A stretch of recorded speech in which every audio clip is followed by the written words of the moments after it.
Fala galerinha, fala pessoas! Olha só, primeiro reinado, a aula de hoje é primeiro reinado. É um período que vai de 1822 até 1831, certo? Do período da independência do Brasil até a abdicação do trono por Dom Pedro. Vale lembrar que em 1822 não é quando o Brasil deixa de ser colônia de Portugal, tá? O Brasil já deixou de ser colônia de Portugal lá em 1815, quando é elevado à categoria de Reino Unido de Portugal e Algarves.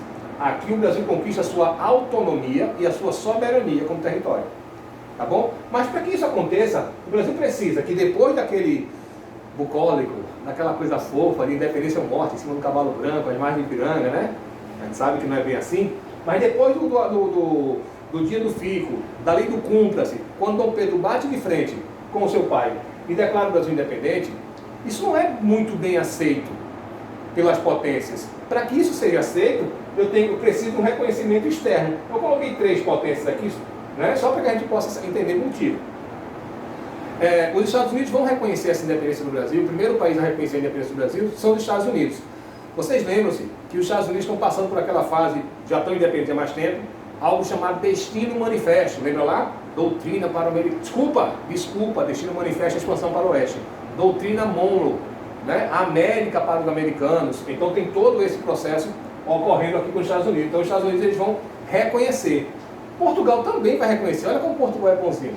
Só que Portugal, para reconhecer, ele vai pedir que o Brasil banque, dê uma indenização para ele, já que ele perdeu, teoricamente, uma parte do seu território, certo? Então o Brasil não tem esse dinheiro. O que é que o Brasil vai fazer? O Brasil vai recorrer à Inglaterra. A Inglaterra foi o último país desses 3 a reconhecer.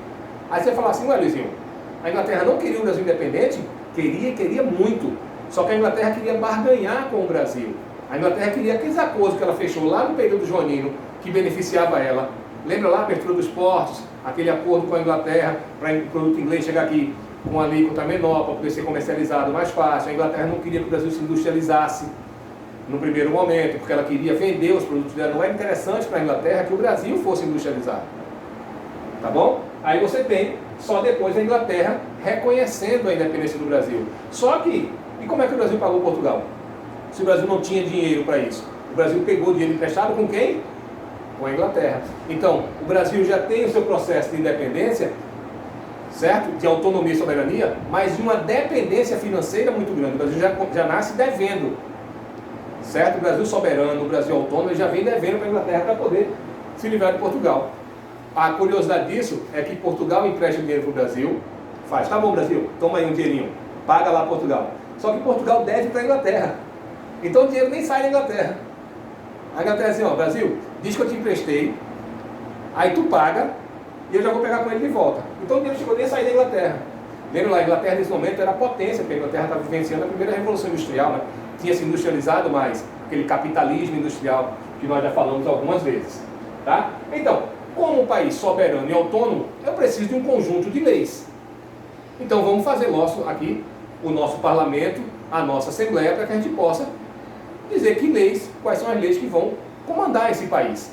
Aí eu tenho a primeira Constituição, em 1823, a Constituição da Mandioca. E por que Constituição da Mandioca, Luizinho? Porque grana nesse momento não é importante.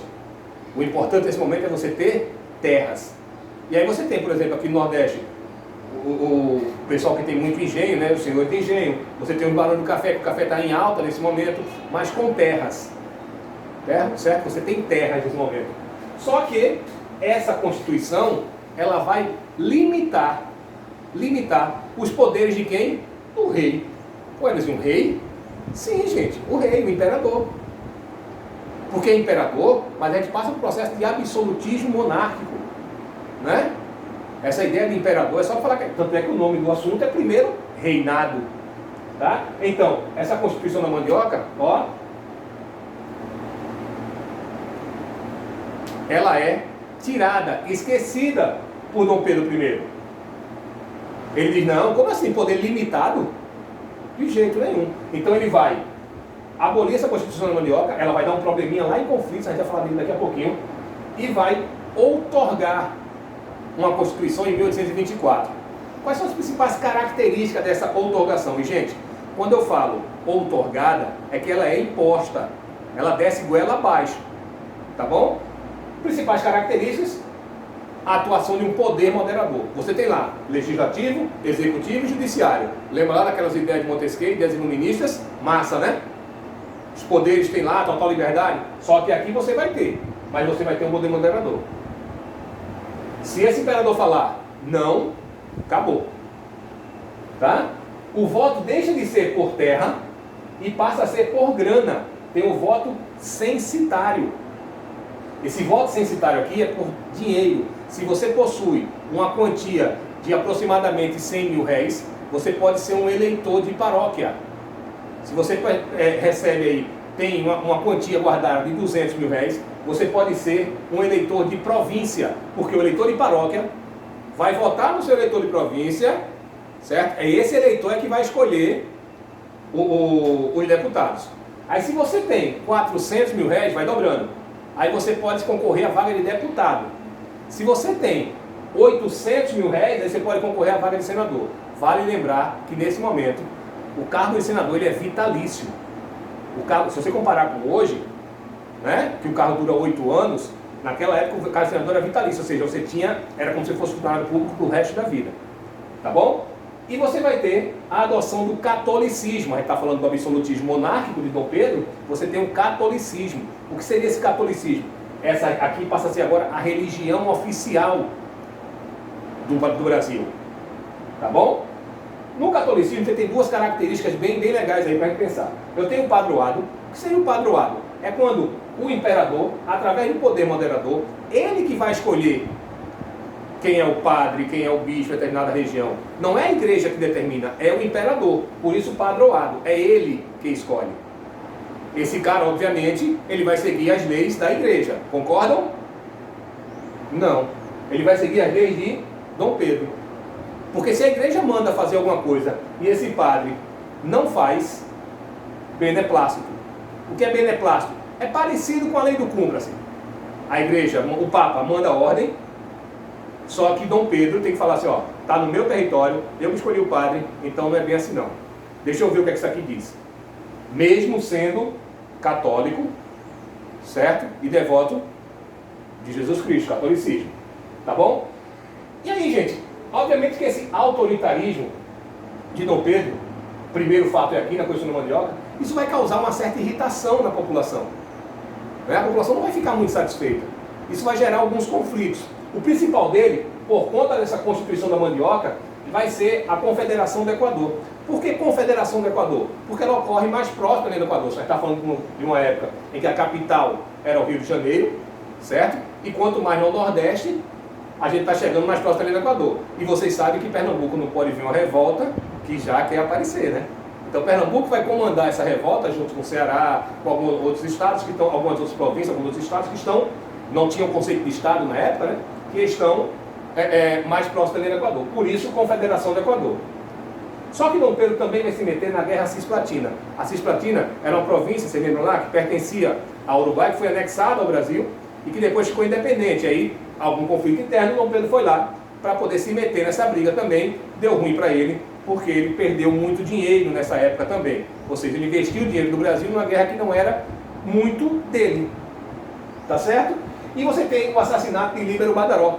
Líbero Badaró era um jornalista liberal, crítico do rei, do imperador, e que nesse momento é assassinado. A população fica desconfiada, né?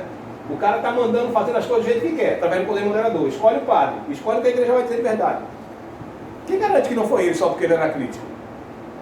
Tá bom? E aí a situação do Dom Pedro vai ficar quase que insustentável. Então, próximo de 1831, Dom Pedro, ele vai em 1831, desculpa, próximo não, em 1831 ele vai abdicar do trono. Só que antes de abdicar do trono tem duas passagens que a gente precisa entender aqui. A primeira delas é quando o estado de Minas Gerais, que também é um estado bem revoltoso, lembra lá, em Confidência Mineira, né?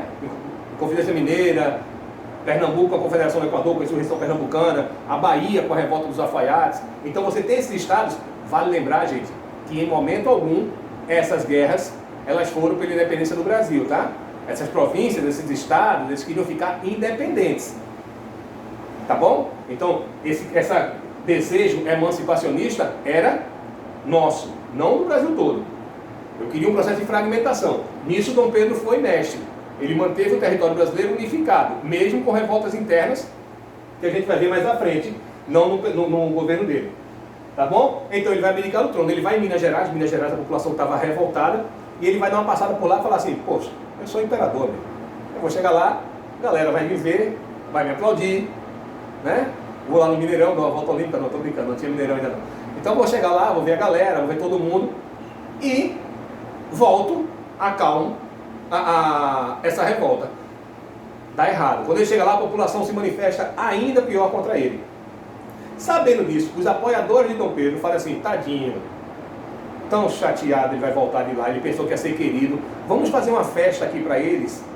Então eles fazem uma festa no retorno de Dom Pedro ao Rio de Janeiro, certo? Eles fazem uma festa, só que os brasileiros que eram opositores dele não concordaram muito com essa ideia de festa para Dom Pedro, não.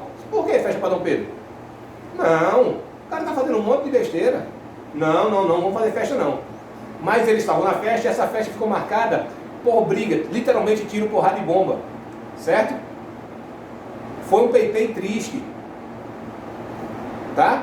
Garrafa voava para um lado, garrafa voava para o outro dentro da festa, o pessoal, todo mundo, imagina a corte, toda chique, cheia de duque, cheia de marquês, cheia de barão, e as garrafas voando por causa da briga, né? Parece festa de família, não é isso?